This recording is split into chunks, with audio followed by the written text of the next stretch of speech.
Permata TV YouTube Indonesia dengan bangga mempersembahkan sebuah storytelling kekinian abad ini diangkat dari karya besar Eza Mintarja yang sangat populer di masanya, berlatar belakang kisah tanah Jawa masa lampau dengan judul Kisah Arya Manggada.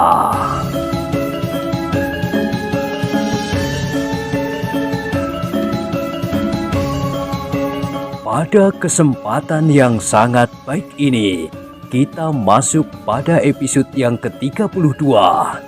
Selamat menikmati.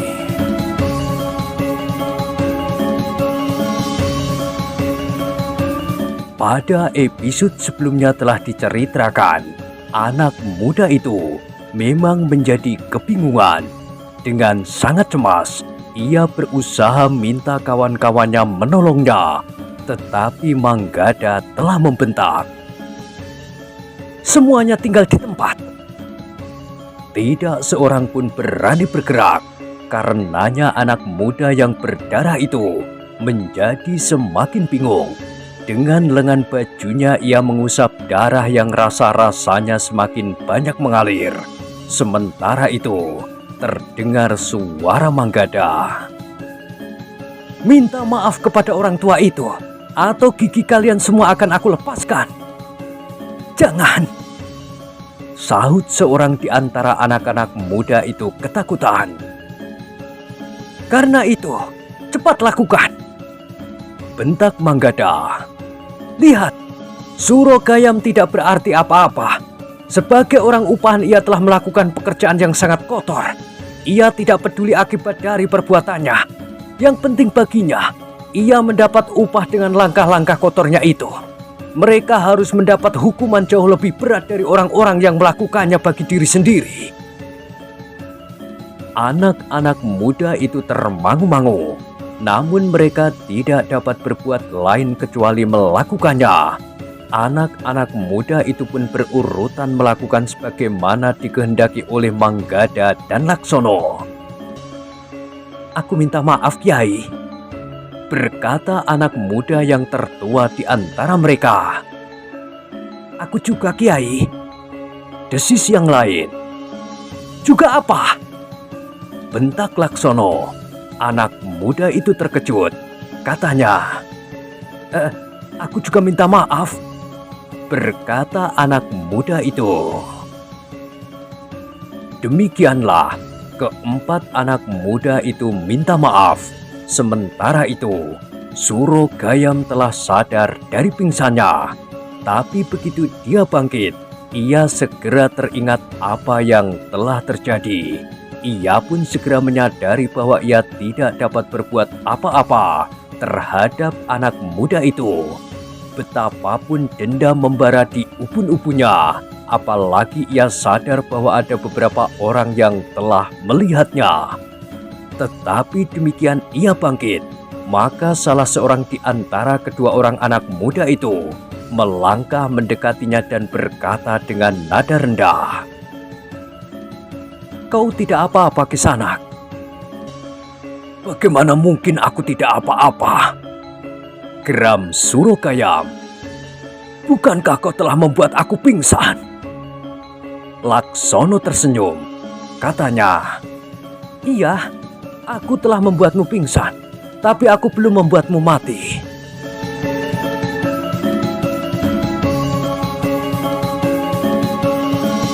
Surogayam tergetar jantungnya mendengar kata-kata itu. Sementara Laksono berkata, "Kisanak, apakah kau merasa bahwa hidupmu cukup baik dengan cara itu?" Surogayam termangu-mangu. Ia tidak tahu maksud Laksono. Laksono kemudian menegaskan, "Sebentar lagi, kami akan meninggalkan tempat ini, Kisanak. Tetapi dalam waktu dekat kami akan kembali. Kami mempunyai persoalan khusus dengan kau dan kawan-kawanmu. Rumah kami tidak terlalu jauh dari tempat ini. Sayang, baru sekarang kami tahu bahwa di sini ada sekelompok orang yang memanfaatkan kesulitan orang lain untuk mendapatkan nafkah bagi hidupnya." Kau tidak usah ikut campur, jawab Surogayam. Ketika Laksono maju selangkah, Surogayam tiba-tiba saja menyadari bahwa anak muda itu dapat berbuat kasar kepadanya. Karena itu ia pun berkata pula, maksudku, aku tidak mempunyai pilihan lain, Kisanak. Jangan bohong, berkata Laksono. Tetapi terserah kepadamu. Kami akan kembali lagi ke tempat ini seperti yang aku katakan. Jika kami masih menjumpaimu melakukan cara ini, maka kau tidak hanya akan menjadi pingsan, tapi kau akan mati. Bersiaplah dengan kawan sebanyak-banyaknya, karena kami pun akan datang dengan kawan-kawan kami. Demikianlah, maka Ki Wirodadi pun memberikan beberapa petunjuk kepada anak-anak muda yang telah berlaku kasar kepada anak-anaknya. Namun Ki Wirodadi sadar bahwa dengan petunjuk-petunjuk seperti yang diberikan, anak-anak muda itu tidak akan mudah untuk menyadari kesalahannya. Karena itu Ki Wirodadi pun berkata, aku akan membawa anak gadisku pulang. Pada kesempatan lain, aku akan datang menemui orang tua kalian.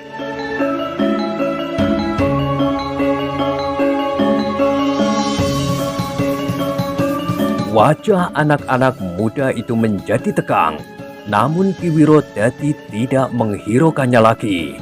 Demikianlah, maka sejenak kemudian Ki Wirodadi telah membawa anak gadisnya meninggalkan tempat itu. Manggada dan Laksono masih juga menyertainya pula.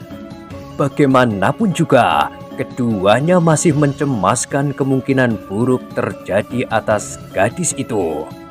Namun pengalaman yang telah memperkaya perbendaharaan hidup Manggada dan Laksono itu sangat berkesan di hati keduanya.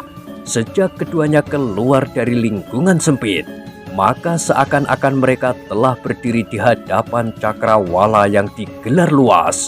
Keduanya sempat menatap kehidupan ini sebagai medan perburuan yang sangat bengis.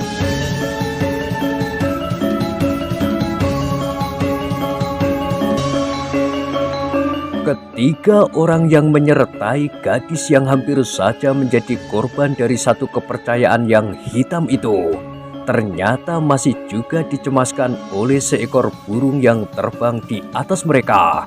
Ketika mereka berjalan di bulak panjang, berputar-putar seakan-akan memperhatikan langkah-langkah mereka dengan seksama. Seekor burung elang. Mereka segera teringat beberapa ekor burung yang berterbangan di atas pondok Ki Ajar Panggokan dan Ki Pandi yang bongkok itu. Burung-burung yang ternyata adalah milik Panembahan yang berhati kelam itu. Semula kedua anak muda itu sama sekali tidak membayangkan bahwa mereka akan menjumpai satu gambaran dari kehidupan yang muram, tentang sifat-sifat sesamanya yang tidak segera dapat dimengerti. Bahkan ada anak-anak muda yang dengan kasar ingin merampas seorang gadis dari orang tuanya pula sebagai barang mainan. Namun semuanya telah terlampaui. Yang tinggal adalah satu pengalaman menarik, pengenalan atas kehidupan yang lebih luas dari sebuah padepokan.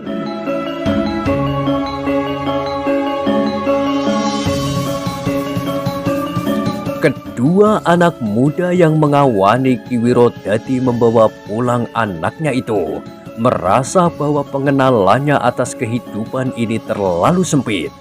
Masih banyak sekali yang mereka belum lihat.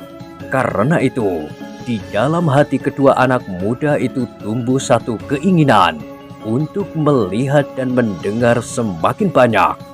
Karena itulah, ketika mereka sampai di rumah Ki Wirodadi, Laksono berdesis, "Kakak, apakah kita akan segera kembali ke rumah paman setelah kita meninggalkan rumah Ki Wirodadi?" "Apa maksudmu?" bertanya Manggada. "Selagi kita mempunyai kesempatan, bagaimana jika kita melihat-lihat dunia ini lebih dahulu?" berkata Laksono. Sebenarnya lah, bahwa Manggada pun sependapat, tetapi ia masih juga bertanya, bagaimana jika paman lebih dulu sampai ke rumah ayah, sehingga ia akan menjadi sangat cemas karena kita berdua belum sampai. Ah, ayah tentu mengenal keinginan anak-anak muda, berkata Laksono. Ayah pun tentu membenarkan niat kita menyadap pengalaman sebanyak-banyaknya. Manggada menarik nafas dalam-dalam. Ia masih merasa ngeri jika mengingat apa yang pernah dijumpainya di balik hutan Jatimalang. Keberaniannya waktu itu sebagian dilandasi oleh ketidaktahuannya atas apa yang akan dihadapinya, sebagaimana juga Laksono. Namun kedua anak muda itu selalu mengucap syukur di dalam hati bahwa Yang Maha Agung masih melindungi mereka, sehingga berhasil ikut membebaskan gadis Ki Wiro tadi.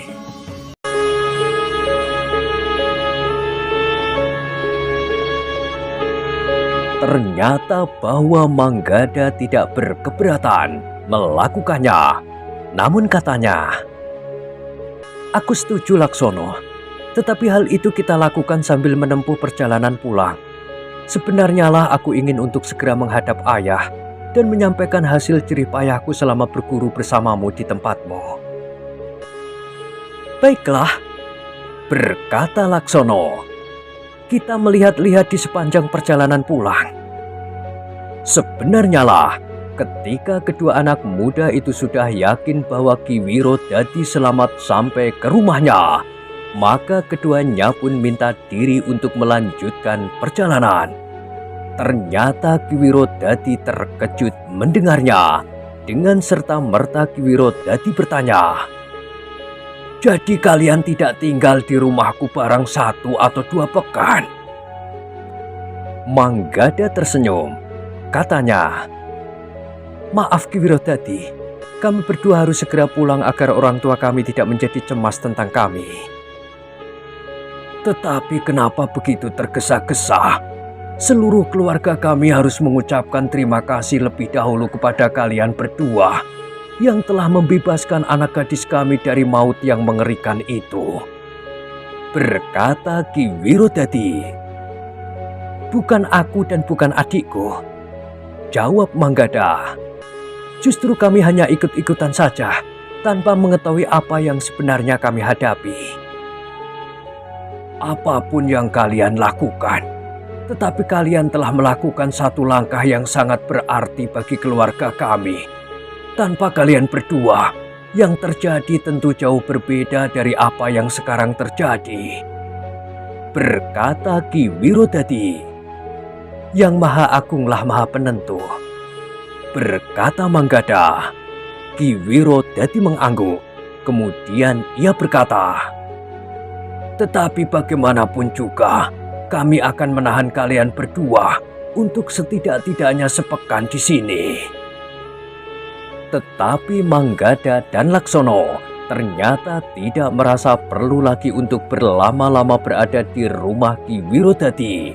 Dengan nada rendah Manggada berkata, kami mengucapkan terima kasih Ki Wiro Dadi, tetapi kami terpaksa mohon diri. Jangan sekarang, cegah Ki Wiro Dadi. Manggada dan Laksono memang tidak dapat memaksa.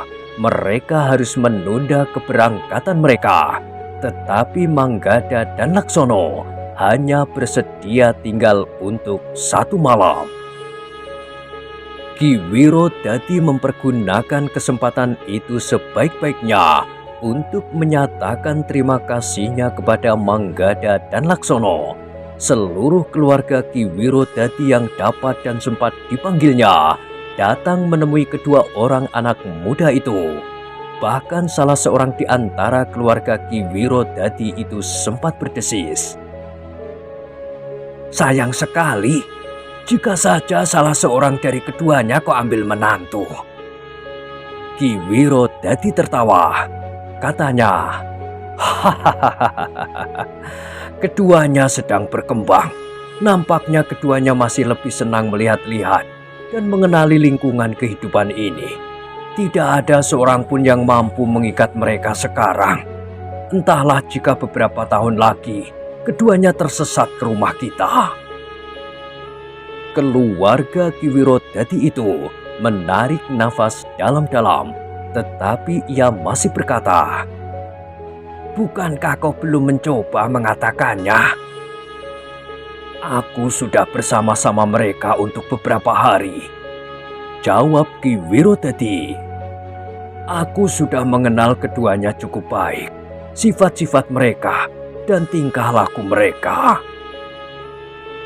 Keluarganya itu hanya dapat mengangguk-angguk, namun ia masih juga berkata, "Aku berdoa." Ki Wirodadi berdesis, "Terima kasih, tetapi keduanya sama sekali tidak menyadari bahwa yang kita lakukan itu dapat menimbulkan pengertian lain, sebagaimana yang timbul dalam pikiranmu.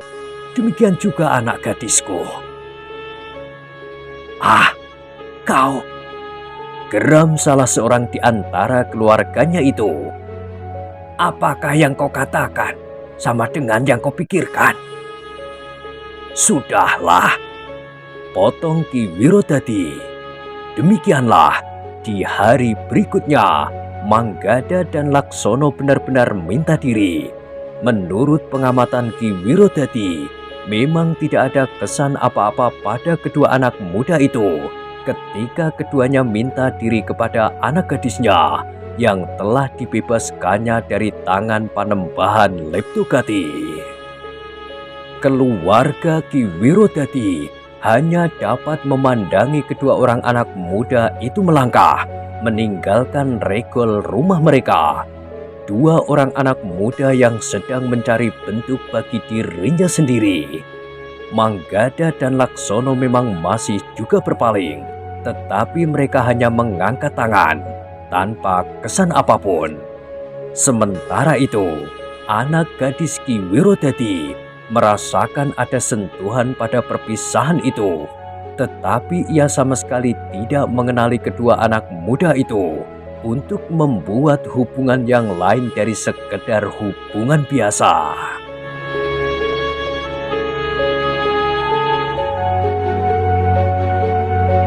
Beberapa saat kemudian, Manggada dan Laksono menjadi semakin jauh dari tempat tinggal Ki Wirodadi.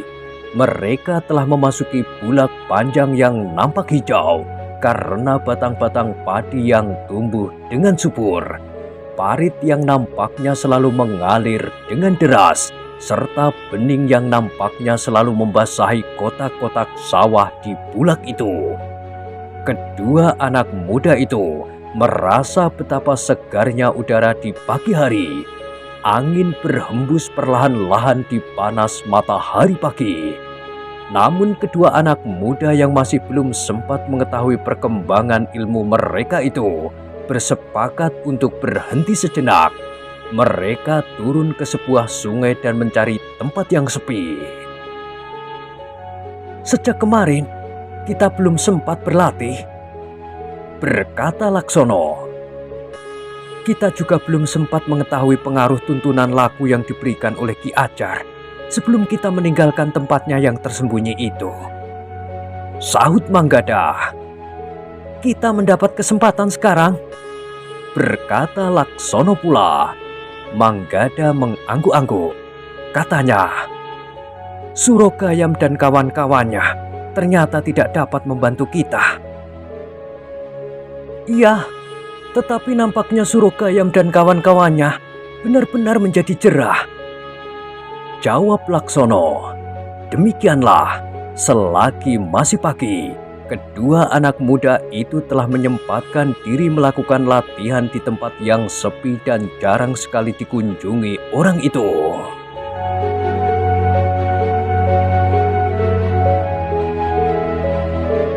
Ternyata ketika keringat kedua anak muda itu mulai mengalir, terasa di dalam diri mereka sesuatu yang berkembang. Ketika keduanya saling berloncatan menyerang, mereka merasa bahwa tenaga cadangan mereka telah meningkat semakin tinggi. Jika terjadi benturan, rasa-rasanya terjadi hentakan angin yang menggetarkan udara di sekitar mereka.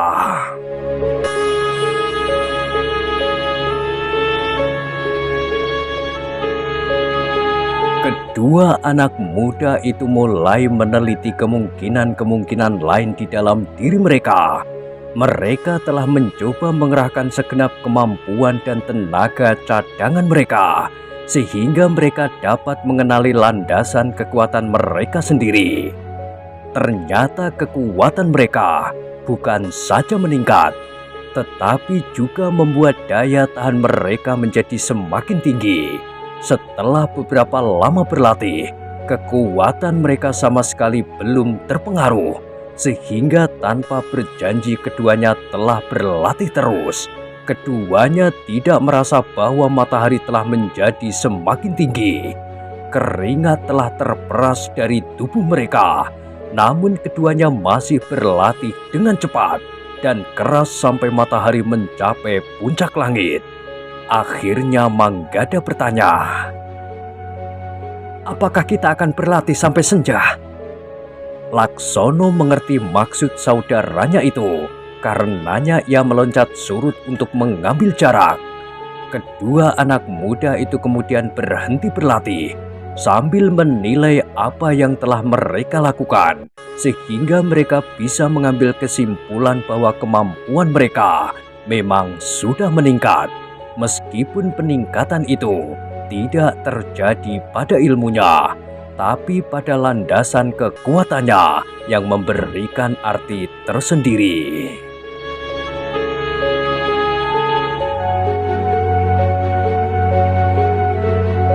Demikianlah, dengan kesabaran tentang peningkatan kemampuan mereka, keduanya melanjutkan perjalanan untuk menemukan bentuk bagi diri mereka serta arti dari hidup mereka sebelum mereka menginjakkan kaki mereka di pelataran rumah. Namun dalam pada itu, hampir di luar sadarnya, Laksono berkata, "Seandainya saja."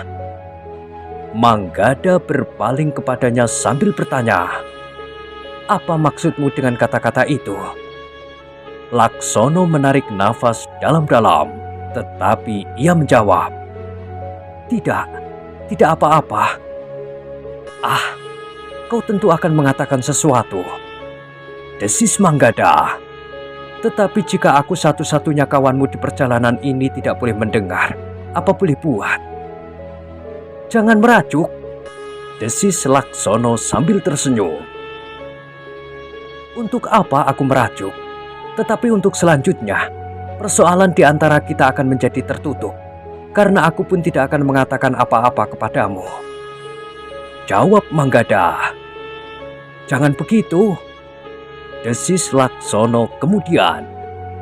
"Sebenarnya, aku hampir saja mengatakan satu hal yang tentu tidak kau setujui."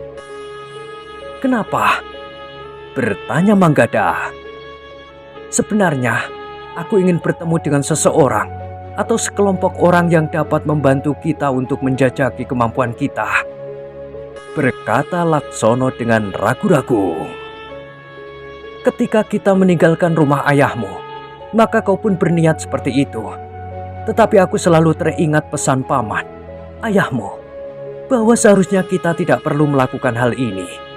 Kita tidak usah mencoba kemampuan kita dengan cara seperti itu," sahut Manggada sambil memandang ke kejauhan. "Aku pun ingat pula. Karena itu, maka niatku untuk mengatakan hal itu aku urungkan. Tetapi kau memaksaku untuk mengatakan," desis Laksono hampir tidak terdengar. "Sudahlah," berkata Manggada kemudian. "Kita akan meneruskan perjalanan. Nampaknya kita tidak menempuh jalan terdekat ke Pajang. Tetapi tidak mengapa." Keduanya telah melangkah terus meskipun mereka tahu bahwa mereka tidak sedang mendekati Pajang. Tetapi nampaknya kedua orang anak muda itu masih ingin melihat-lihat apa yang tersembunyi di balik cakrawala. Namun langkah mereka ternyata tidak akan pernah sampai ke kaki langit itu. Demikianlah keduanya berjalan terus. Menjelang senja mereka masih menemukan sebuah kedai yang hampir menutup pintunya. Tetapi pemilik kedai itu masih menerima keduanya. Tetapi sudah tidak lengkap lagi, berkata pemilik kedai itu. Tinggal nasi dengan sayur asam. Apa saja? Jawab Manggada. Asal kami tidak kelaparan. Untuk beberapa lama keduanya berada di kedai itu. Namun sebelum gelap mereka telah meninggalkan kedai itu menuju ke padukuhan yang terdekat.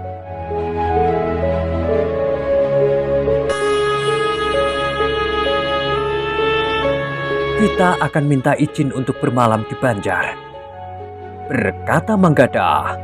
Laksono mengangguk-angguk. Katanya, mudah-mudahan tidak ada persoalan apapun di padukuhan itu. Manggada tersenyum. Nampaknya Laksono ingin menunjukkan bahwa ia tidak ingin mencoba kemampuannya setelah kemampuan mereka meningkat. Namun Manggada tidak menjawab. Beberapa saat kemudian, mereka pun telah memasuki padukuhan itu pada saat malam mulai turun. Namun keduanya menjadi berdebar-debar ketika mereka melihat beberapa orang anak muda berada di Banjar. Beberapa lampu minyak menyala di pendopo Banjar. Sementara beberapa buah oncor jarak menyala di regol dan halaman.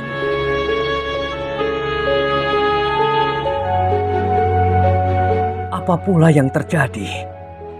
Desis Manggada. Nampaknya ada sesuatu yang terjadi di padukuhan ini. Karena itu kita urungkan saja niat kita untuk bermalam di Banjar. Lalu kita akan bermalam di mana? Bertanya Laksono. Di Banjar padukuhan berikutnya. Jawab Manggada. Nanti terlalu malam, kita justru dapat dicurigai. Jawab Laksono. Lalu katanya, apapun yang terjadi, sebaiknya kita mencoba untuk minta izin bermalam di Banjar. Manggada tersenyum pula. Katanya, bukankah kau ingin tidak menjumpai persoalan apapun juga? Ah, kau, sahut Laksono. Tetapi ia tidak mengatakan sesuatu. Ia tahu bahwa Manggada sedang mengganggunya. Namun demikian, akhirnya keduanya juga singgah di Banjar itu. Di pintu gerbang halaman Banjar, seorang anak muda menemuinya dan bertanya, "Siapa yang kalian cari?" "Kami ingin minta izin untuk bermalam di sana." "Siapakah kalian?" bertanya anak muda itu. "Namaku Manggada. Ini adikku, Laksono." Jawab Manggada. "Tunggulah di sini," berkata anak muda itu. "Tetapi kalian ini sedang dalam perjalanan dari mana mau kemana?" "Kami sedang menuju ke Pajang," jawab Manggada. Anak muda itu mengangguk-angguk. Katanya pula, "Tunggulah sebentar, aku akan bertanya kepada Ki Bekel yang juga ada di Banjar ini sekarang." "Nampaknya ada kesibukan di Banjar ini," bertanya Laksono. "Iya, Ki Bekel dan para berbau sedang gelisah. Seorang gadis telah hilang," jawab anak muda itu. "Seorang gadis telah hilang," ulang Manggada dan Laksono hampir berbareng. "Iya," jawab anak muda ini. "Kapan hal itu terjadi?" tanya Manggada. "Kemarin," jawab anak muda itu. "Baru kemarin?" bertanya Laksono. "Iya, kenapa? Apakah kau mengetahui tentang gadis yang hilang?" bertanya anak muda itu. "Kisanak, apakah aku diperkenankan bertemu dengan Ki Bekel untuk memberikan sedikit keterangan tentang gadis-gadis yang hilang?" bertanya Manggada. Anak muda itu ragu-ragu sejenak. Namun kemudian katanya, "Marilah, jika Ki Bekel tidak berkeberatan." Keduanya pun kemudian telah dibawa ke halaman Banjar. Beberapa orang anak muda yang ada di pintu Banjar memandangi Manggada dan Laksono dengan sangat heran. Seorang di antara mereka bertanya kepada anak muda yang membawa keduanya masuk, "Siapakah mereka? Dan untuk apa mereka datang ke Banjar? Bukankah keduanya bukan anak muda dari padukuhan ini?" "Mereka ingin bertemu dengan Ki Bekel," jawab anak muda itu. Memang tidak ada yang bertanya lagi. Manggada dan Laksono langsung dibawa menghadap Ki Bekel yang duduk di pendopo Banjar yang banyak didatangi oleh anak-anak muda padukuhan itu. Ki Bekel memang agak heran melihat kedua orang anak muda itu. Dengan serta-merta ia bertanya, "Siapa kalian? Dan apakah keperluan kalian?" "Kami dua orang bersaudara yang menempuh perjalanan ke Pajang Ki Bekel. Ketika di Regol, kami mendengar bahwa ada seorang gadis yang hilang. Maka kami ingin ikut membicarakannya," jawab Manggada. "Apakah ada hubunganmu dengan gadis yang hilang?" bertanya Ki Bekel. "Kami baru saja membebaskan seorang gadis yang hilang dari belakang hutan Jatimalang," berkata Manggada. "Tetapi menurut pengetahuan kami, sekelompok orang-orang sesat di belakang hutan Jatimalang itu sudah kami hancurkan bersama dengan sekelompok prajurit yang didahului dengan bantuan seorang pertapa yang memiliki ilmu yang tinggi." Ki Bekel menjadi tegang. Dengan nada tinggi ia bertanya, "Ada apa di belakang hutan Jatimalang?" Dengan singkat Manggada menceritakan apa yang terjadi di hutan Jatimalang hingga seorang gadis yang hampir menjadi korban dapat diselamatkan.